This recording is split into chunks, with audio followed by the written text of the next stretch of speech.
5:50, our top headlines for Wednesday in our Smart Start. Breaking news this morning. Deputies need help finding a missing 14-year-old. Yes, Mariona Miller on your screen. We're about to bring her up. She was last seen leaving her house in Chilai Saturday night around 8 p.m. She was wearing a blue North Face jacket and black sweatpants at the time. If you recognize her, think you know where she might be, please call 911.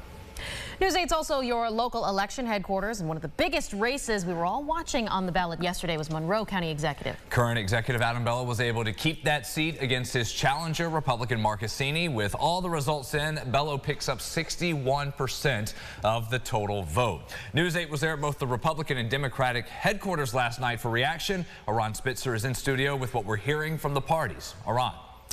That's right. Adam Bello made history last night, becoming the first Democrat to be reelected to the county executive position. He'll serve another 4-year term. Back in 2019, when he was originally elected, he was the first Democrat elected to the position in 30 years. Bello took the podium after his win, thanking his family and those who helped him in his campaign. Bello explains his campaign will focus on public health, the workforce, and protecting the taxpayer. He also says he's willing to work with everyone.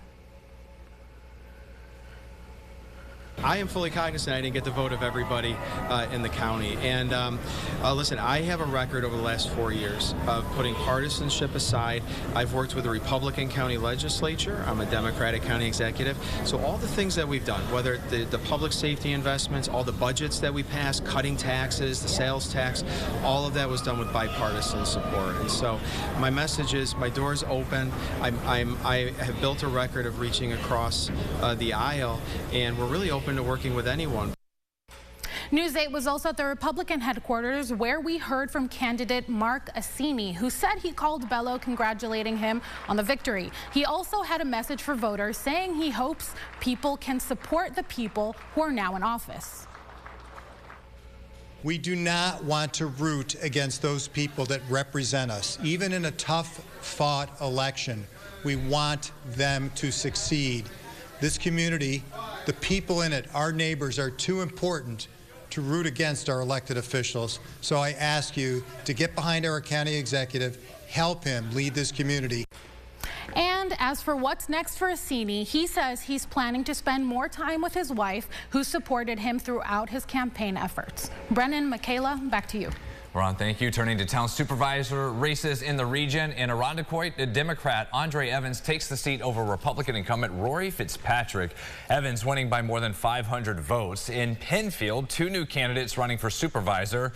That was because Marie Sinti resigned in February. Jeff Leanhouse leading currently 51 to 49% the difference against Tiffany Rice. Only 89% results reporting. Still a ways to go before calling that one. In Webster, Tom Flaherty, the Republican, holds that seat. He stays in office.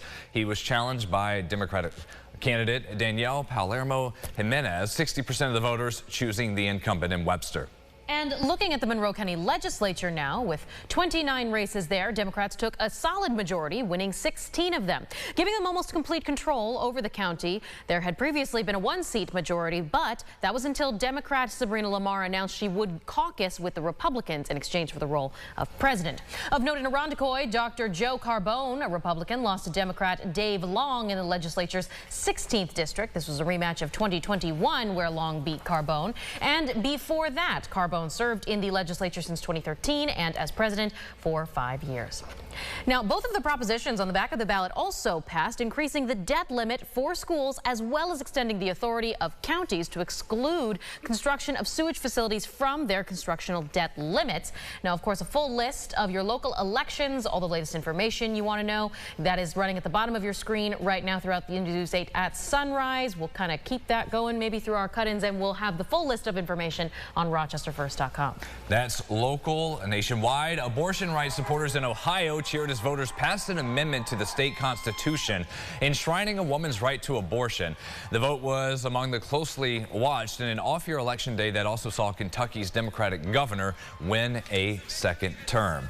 Sunrise traffic 5 minutes to go until 7 o'clock. There is a crash in Greece on Vintage Lane at Long Pond Road. Another one downtown Mount Hope and Ford Street here in the city.